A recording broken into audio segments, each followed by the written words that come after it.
Neither did Turner know that up in town his father was blowing his breath out too.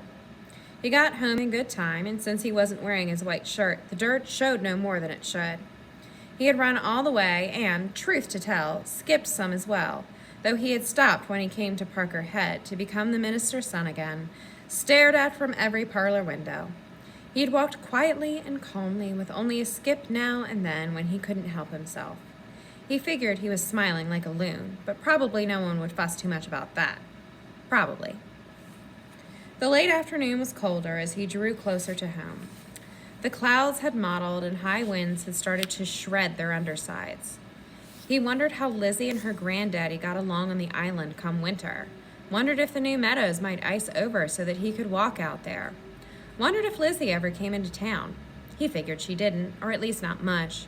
He thought for a moment of Willis Hurd, and he didn't need to worry any longer about keeping his skipping to a bare minimum.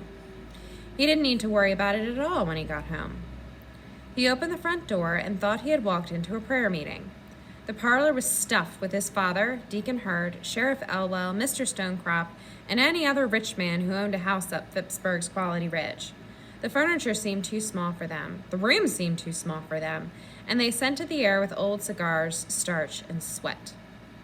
Mr. Stonecrop stood like an actor posing on stage, one hand set carefully in a pocket and the other gesturing toward the ceiling, or maybe to heaven. "Your duty to the town, Reverend. Your duty to the town, I say."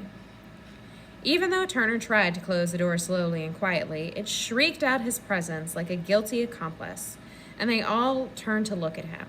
Mr. Stonecrop took advantage of the moment. "Good Lord, Buckminster, think of your own son here."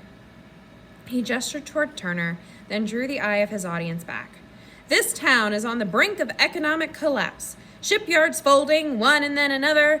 Families who have worked those yards for generations, who have used the hands that God saw fit to give them to build up a whole world, may see those hands empty. And what will this town be then? What opportunities will young Turner find then? I am a man of business, and I may not form the eloquent sentences of a preacher, but I say this: the day is coming when this town will perish, and young Buckminster will have nothing at all.